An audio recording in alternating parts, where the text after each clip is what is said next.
She was the most powerful woman in the state, holding the law in her hands. But on a desolate back road at midnight, a badge was all that mattered.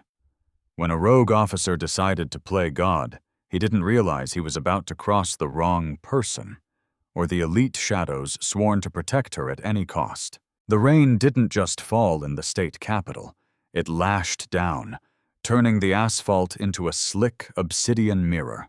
Justice Amara Ellison, known to the public simply as Justice Amara, gripped the leather steering wheel of her midnight blue 1968 Jaguar E-Type. It was her one vice, a vintage restoration she worked on herself in the rare, quiet hours she stole from her chambers. Amara was exhausted.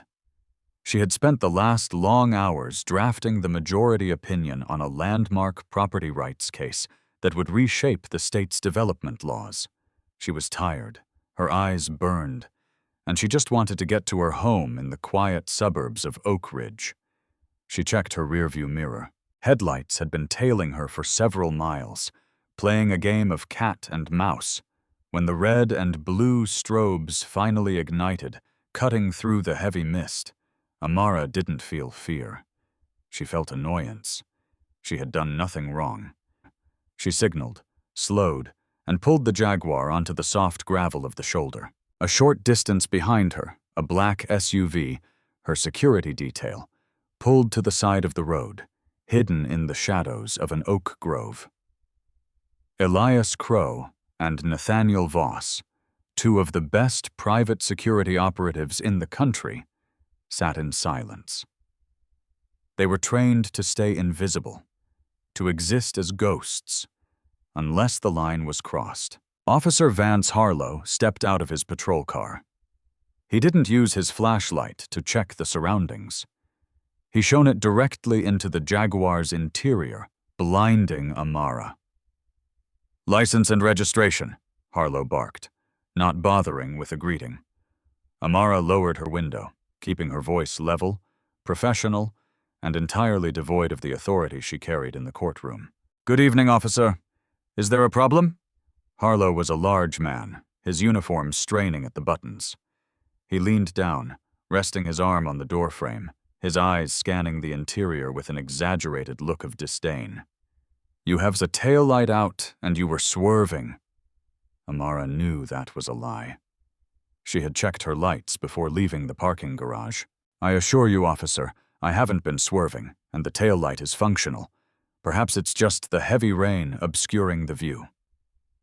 Harlow chuckled, a dry, grating sound. "Don't tell me how to do my job, ma'am. You look like you're in a hurry to get somewhere you don't belong. This is a quiet neighborhood, not the kind of place for vintage imports like this." The air in the car shifted. It wasn't about the taillight anymore. Amara felt the familiar stinging prick of prejudice. She had fought her entire life to rise above. She had sat on the bench for years, judging men like this, and yet here she was, stripped of her title by the color of her skin and the bias in a man's heart. "I live just a short distance from here, officer," Amara said, her voice tightening just a fraction. "Sure you do," Harlow smirked, stepping back slightly to reach for his handcuffs. "I think you need to step out of the vehicle. I smell something. Might be alcohol, might be something else." Amara stared at him. She hadn't had a drop to drink. She was a woman of absolute discipline. "Officer, I am not stepping out of this vehicle. I have provided my license. I have been cooperative. You have no probable cause." Harlow's face darkened, his jaw clenching. He reached for the door handle. "I said step out of the car now, before I decide to make this a felony stop." In the shadows, the black SUV's door opened silently. Elias Crow moved like liquid. He didn't run. He glided. Nathaniel Voss was right behind him, his hand resting near his holster, his eyes scanning the tree line and the road behind the police cruiser. They were not there to fight the law. They were there to protect the law. Officer Harlow had his hand on the handle of Amara's door, his other hand hovering dangerously near his weapon, when a calm, gravelly voice cut through the sound of the rain. "Step away from the vehicle, officer." Harlow spun around, reaching for his sidearm in reflex. He stopped dead. Standing a short distance away was Elias Crow. Elias was a man of few words, built like a brick wall, with eyes that had seen things most people only encountered in nightmares. He wasn't aggressive. He was worse. He was entirely composed. "Who the hell are you?" Harlow spat, spitting on the wet asphalt. "This is a police matter. Get back to your car, or you're going in for obstruction." Nathaniel Voss emerged from behind the cruiser, having moved so fast he seemed to have teleported. He held up his identification. Private security credentials. High-level clearance. "Officer Harlow, my name is Nathaniel Voss. This is Elias Crow. We are the personal security detail for Justice Amara Ellison." Harlow let out a harsh, mocking laugh. He didn't buy it for a second. "Justice? Yeah, right. This is a local resident, and you two are just playing pretend. I don't care who you work for. You're obstructing a lawful detention." He turned back to Amara, his aggression boiling over. "Open the door, or I'm breaking the glass. I don't care if you have a private army behind you." Amara didn't flinch. She sat perfectly still, her hands on the wheel, her mind racing. She could have pulled her judicial ID from her wallet, but she wanted to see how far Harlow would go. She needed to know the nature of the man she was dealing with. "He's going to break the glass, Elias," Amara said, her voice cool, calm, and collected, ringing out in the rainy night. Elias didn't hesitate. He stepped forward, closing the distance between him and Harlow. He didn't touch the officer. That would be a crime. Instead, he occupied Harlow's space, forcing the cop to realize that if he wanted to touch the justice, he'd have to go through a human barricade. "Officer Harlow," Elias said, his voice deadly quiet. "Take a deep breath. Look at the dash cam. Look at the body cam. You are currently harassing a sitting Supreme Court justice.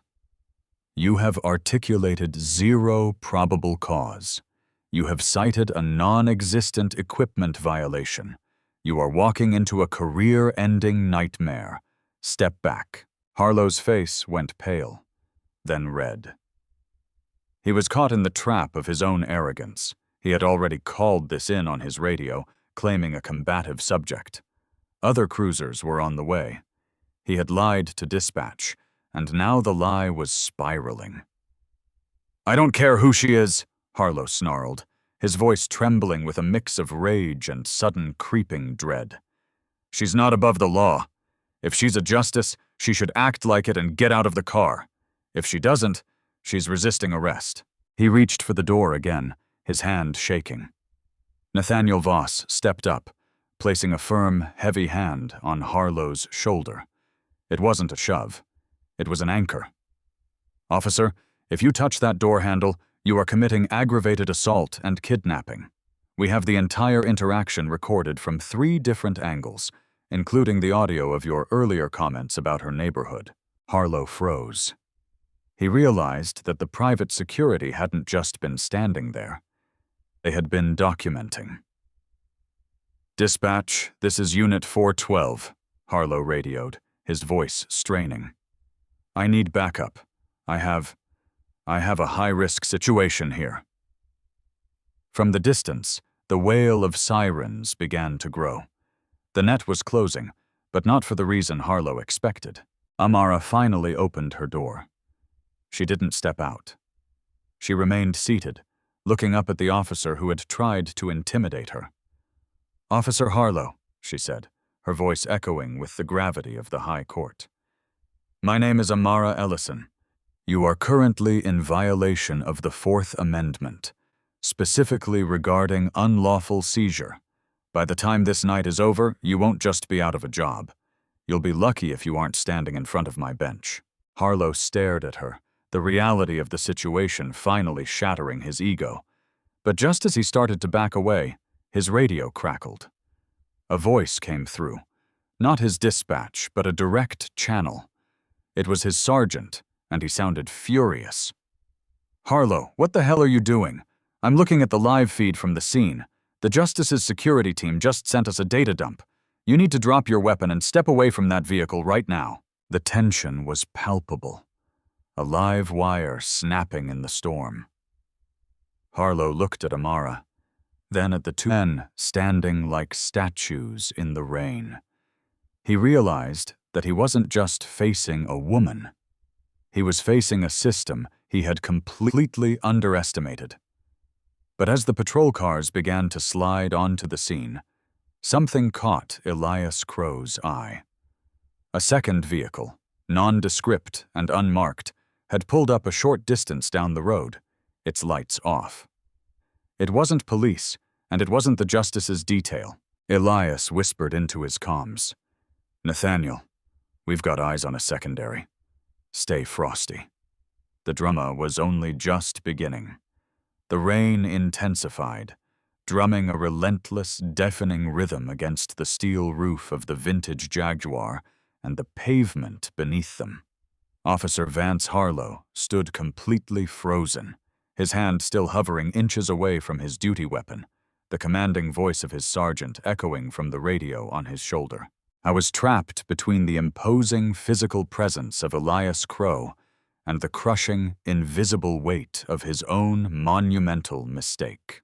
But while Harlow was completely consumed by the immediate destruction of his career and his shattered ego, Elias's attention had already moved past the disgraced officer. A short distance down the desolate, winding suburban road, barely illuminated by the sporadic flashes of distant lightning, sat the unmarked sedan.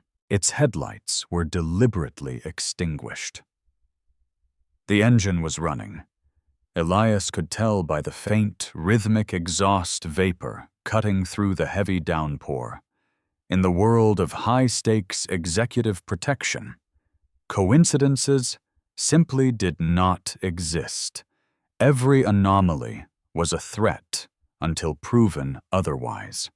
And an idling, blacked-out vehicle observing a traffic stop in the dead of night was a glaring, flashing siren of an anomaly. "Nathaniel, shift your vector," Elias muttered quietly into his lapel microphone, his eyes never leaving the distant vehicle. "We have a watcher. Dark gray sedan. Looks like a late-model Ford Taurus. It's sitting right on the shoulder. Don't let Harlow out of your sight, but keep your peripheral on that car. If it rolls forward even an inch, we extract the principal and we move." "Copy that, Elias," Nathaniel Voss replied softly, his voice steady and completely devoid of panic. Nathaniel took a subtle half-step to his left, repositioning his body to act as a human shield between Justice Amara Ellison's driver's side window and the unknown threat down the road. His right hand remained perfectly still, resting near his concealed hip holster. "I have eyes on the secondary. Do we think Harlow called in a friend, or is this something bigger?" "Nothing about this feels random anymore, Nathaniel," Elias replied, his jaw tight. Inside the Jaguar, Amara felt the subtle, sudden shift in her security team's posture. She had worked with Elias and Nathaniel for years, ever since she received her first credible death threat after striking down a controversial state surveillance law. She knew their body language intimately. The aggressive, confrontational stance they had taken against Officer Harlow had evaporated, replaced instantly by a chilling, predatory stillness. They were no longer guarding her against a rogue, racist cop with a bruised ego. They were bracing for an orchestrated assault. Amara slowly rolled her window up a few inches to block the driving rain, but left it cracked enough to hear. She reached over to the passenger seat, resting her hand firmly on her thick leather briefcase. Inside that briefcase was the singular draft of the majority opinion for Western Holdings versus the State Environmental Commission. It was a multi-billion-dollar property rights case that involved massive corporate land grabs, illegal zoning practices, and systemic corruption at the highest levels of the municipal government. If her ruling were published, Western Holdings and their deeply entrenched financial backers stood to lose everything. Fortunes would evaporate overnight. Suddenly, the pieces clicked into place with horrifying clarity. Officer Harlow's aggressive, nonsensical traffic stop, the immediate escalation, the desperate attempt to get her out of the vehicle and search the car under the guise of an alcohol or drug suspicion. He wasn't just a bitter man harboring racial prejudice, acting on a cruel whim to humiliate a successful black woman. He was a pawn. He was a designated distraction, bought and paid for by someone who desperately needed to look inside her car. Before Amara could speak, the road behind them lit up with a blinding array of red, blue, and white flashing lights. 3 county patrol cruisers came tearing around the bend, their tires hydroplaning slightly on the slick asphalt before slamming to a halt, forming a defensive perimeter around Harlow's cruiser. The cavalry had finally arrived. The doors of the lead cruiser flew open, and Sergeant Declan Byrne stepped out into the deluge. Byrne was a long-serving veteran of the force, a fiercely principled man who had built his reputation on weeding out the corruption that plagued the department years earlier. He looked absolutely furious, the rain immediately soaking his uniform as he marched directly toward Officer Harlow. "Harlow, get your hands away from your belt and step the hell back from that vehicle right this second," Sergeant Byrne roared, his voice cutting through the storm like a physical blow. He didn't even look at Amara yet. His absolute focus was on neutralizing the immediate threat his own officer posed. Harlow stammered, his false bravado entirely stripped away. "Sarge, you don't understand. I observed a traffic violation. I observed swerving. The driver was combative. I was just conducting a standard." "Shut your mouth, Vance," Byrne barked, closing the distance and physically shoving Harlow backward, away from the Jaguar.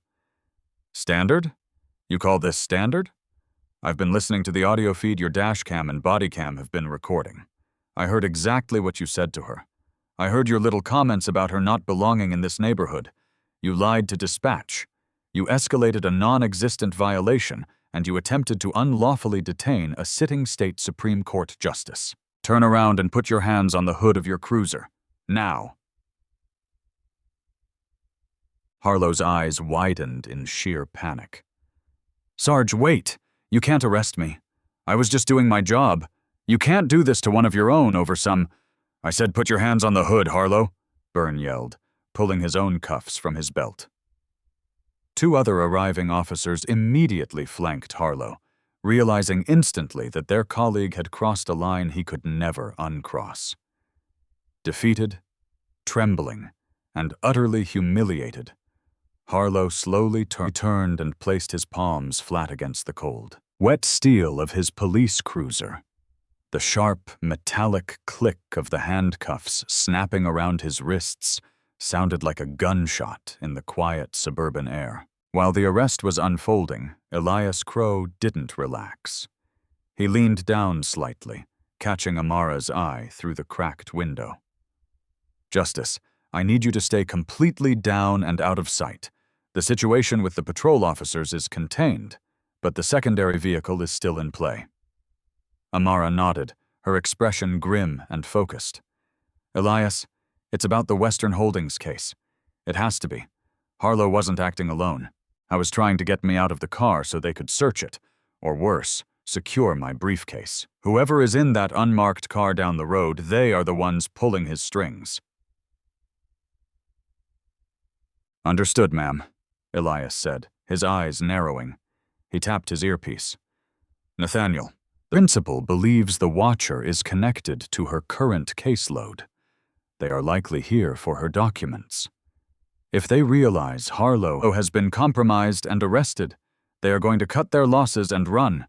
We cannot let them leave this scene unidentified." "I'm already moving," Nathaniel's voice came back, calm and detached. While Sergeant Byrne was busy reading Vance Harlow his Miranda rights, Nathaniel Voss had already slipped away from the immediate circle of flashing police lights. Using the heavy rain and the deep, ink-black shadows of the roadside oak trees for cover, Nathaniel moved with absolute silence. He was a former Marine Force recon operative, a specialist in moving unseen through hostile environments. The short distance separating him from the idling Ford Taurus felt like a walk in the park. Inside the Taurus, the atmosphere was thick with anxiety. Sterling Vaughn, a high-priced corporate fixer employed by the shadow shell companies funding Western Holdings, aggressively gripped the steering wheel. He cursed violently under his breath, wiping condensation from the inside of his windshield. The plan had been simple, foolproof even. Pay a compromised, financially desperate cop a staggering sum of cash to pull over the justice on a desolate road, make up a fake DUI charge, get her into the back of a squad car, and while the cop was searching her vehicle for open containers, Sterling would simply walk up, extract the briefcase containing the drafted ruling, and disappear into the night. They needed to know exactly how she was ruling in order to manipulate the stock market and move their assets offshore before the public announcement. But Harlow had bungled it. He had let his own repulsive bigotry and deep-seated arrogance turn a clinical, calculated extraction into an emotional, drawn-out confrontation. And now Sterling watched in absolute horror as half the county police force surrounded the scene and slapped handcuffs on his inside man. "Useless idiot," Sterling spat, throwing the Taurus into drive. He couldn't salvage the documents now.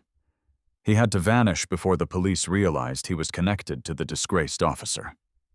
He reached for the headlight switch, preparing to gun the engine and tear down the dark road. But before his fingers could even brush the plastic dial, a heavy metallic tap on his driver's side window made him jump out of his skin. Sterling slowly turned his head. Standing there in the pouring rain, illuminated only by the faint dashboard lights, was Nathaniel Voss. Nathaniel didn't have a weapon drawn, but his cold, unblinking stare was far more terrifying than a gun. Nathaniel tapped the glass again, harder this time, and then pointed a single, commanding finger downward, demanding Sterling roll the window down. Panic seized Sterling's chest. He slammed his foot on the accelerator, but the car didn't move. In a horrifying split second, Sterling realized why. When he had briefly looked away to watch Harlow's arrest, Nathaniel had swiftly and silently jammed a heavy, spiked tactical tire deflator directly under the front left tire. As Sterling hit the gas, the tire instantly shredded with a loud, violent pop, the heavy steel rim dropping hard onto the asphalt and entirely killing the vehicle's momentum. The Taurus violently lurched forward a few feet before grinding to a sickening halt, the rims scraping against the pavement with a terrible screech. Nathaniel didn't flinch. He calmly reached down, grabbed the driver's side door handle, and with a sudden violent display of terrifying physical strength, yanked it entirely open, breaking the locking mechanism with a sharp snap. The storm seemed to hold its breath for a fraction of a second as Nathaniel leaned into the cab of the Ford Taurus. Sterling Vaughn threw his hands up in a desperate, pathetic gesture of surrender. His expensive, tailor-made silk suit suddenly looked utterly ridiculous in the face of raw, tactical dominance. "Get out of the car, slowly. Keep your hands exactly where I can see them, or this night gets substantially worse for you," Nathaniel commanded, his voice barely above a whisper, but carrying the absolute weight of a finalized death sentence. Back at the Jaguar, Elias Crow watched the scene unfold with grim satisfaction. He turned his attention back to Sergeant Byrne, who was securing the thoroughly defeated Vance Harlow in the back of his patrol cruiser. "Sergeant Byrne," Elias called out, his voice cutting through the noise of the rain and the police radios. He stepped into the light, holding his credentials up so the veteran officer could see them clearly. "Elias Crow, private security for Justice Ellison. I highly recommend you send 2 of your officers down the road to assist my partner. He just intercepted a suspect fleeing the scene. a suspect we believe orchestrated this entire traffic stop to illegally seize confidential Supreme Court documents. Byrne's eyes narrowed into slits. He looked from Elias to the distant, disabled Taurus, and then back to the disgraced officer sitting in his back seat. The veteran cop instantly understood the sheer magnitude of the situation. This wasn't just a catastrophic civil rights violation anymore. This was a massive, coordinated felony conspiracy involving corporate espionage, bribery, and an attack on the highest judicial branch of the state government. "You too," Byrne barked at his assisting officers, pointing down the road. "Get down there and secure that vehicle and the driver. Nobody leaves this scene." Sergeant Byrne then walked slowly and respectfully toward the vintage Jaguar. He removed his soaked uniform hat, standing in the pouring rain, and looked at Amara through the window. "Justice Ellison," Byrne said, his tone carrying a mixture of deep respect and profound apology. "I cannot adequately express how deeply sorry I am for what you have just endured.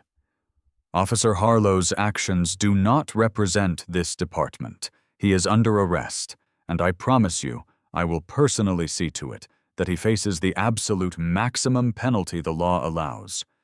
Are you unharmed, ma'am?" Amara finally opened her door and stepped out into the storm. She didn't bother with an umbrella. She stood tall, her presence instantly commanding the entire chaotic scene. She looked at Byrne, her expression composed but utterly unyielding. "I am unharmed, Sergeant Byrne, thanks to my team.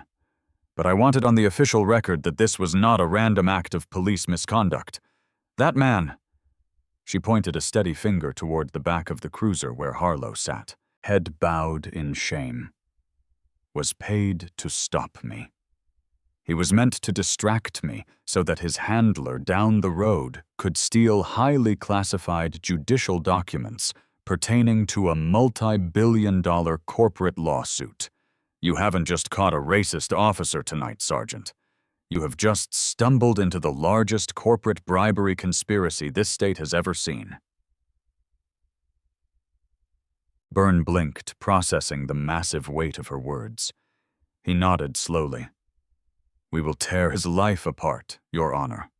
We will find every bank account, every phone record, and every connection. If someone paid him to target you, we will bring them down." "See that you do, Sergeant," Amara replied, her voice ringing with the absolute authority of the gavel. "Because if your department doesn't expose them, I most certainly will." Over the following days, the fallout was catastrophic and complete. The county police department, under immense pressure from the public and the governor's office, launched an immediate and ruthless internal investigation. Officer Vance Harlow desperately attempted to negotiate a plea deal, confessing entirely to accepting a massive bribe from a corporate shell company in exchange for stopping the justice and securing her briefcase. Sterling Vaughn was correctly identified, arrested, and subsequently denied bail. The financial records found in his disabled vehicle directly linked him to the executive board of Western Holdings. The corporate giant's stock plummeted dramatically in a single afternoon as news of the explosive conspiracy broke across every major national news network. Warrants were executed. Executives were detained in handcuffs, and the elaborate, deeply entrenched web of systemic corruption that had plagued the municipal development sector for decades was violently dragged into the uncompromising light of day. When the morning of the ruling finally arrived, the courtroom was packed to absolute capacity. Reporters, state officials, and concerned citizens flooded the gallery, all waiting to see the woman who had faced down an armed, corrupt police officer in the dead of night and emerged entirely victorious. Justice Amara Ellison took her seat at the center of the elevated mahogany bench. She looked exactly as she always did, calm, brilliant, and utterly unshakable. She did not wear the exhaustion of the recent ordeal on her face. She adjusted her microphone, looking out over the silent, expectant room. At the back of the courtroom, standing silently by the heavy oak doors, Elias Crow and Nathaniel Voss kept their watchful vigil, their eyes scanning the crowd for any sign of a threat. We are gathered today to officially issue the court's ruling on the matter of Western Holdings v. the State Environmental Commission, Amara began, her voice echoing perfectly through the massive, high-ceilinged chamber. She paused, looking directly at the empty seats at the defense table where the executives of Western Holdings should have been sitting. Executives who were currently sitting in federal holding cells, awaiting arraignment for corporate espionage, bribery, and conspiracy to commit kidnapping. The law is not a tool to be bought, sold, or manipulated by those who hold vast wealth or temporary power, Amara continued, her words carrying the profound weight of her recent harrowing experience. It is a shield for the vulnerable and a sword against the corrupt. No individual, no corporation, and certainly no badge is above the ultimate authority of justice. This court finds unanimously in favor of the State Environmental Commission. The injunctions are thoroughly dismissed, and the illegal land acquisitions by Western Holdings are hereby completely voided. She brought her wooden gavel down with a sharp, echoing crack that sounded remarkably like a gunshot. Court is adjourned! As she stood up and walked back toward her private chambers, her security detail falling into perfect step closely behind her, Amara felt a profound sense of peace. The storm had finally passed. The corrupt had been rightfully shattered, and the law remained unbroken. If you were captivated by Justice Amara Ellison's unyielding courage and her security team's swift action against corruption, make sure to hit that like button right now. We bring you thrilling, real-life-inspired stories of justice, power, and drama every single week. Don't forget to share this video with your friends to spread the message that no one is above the law. Subscribe to our channel and ring the notification bell so you never miss another intense and captivating story.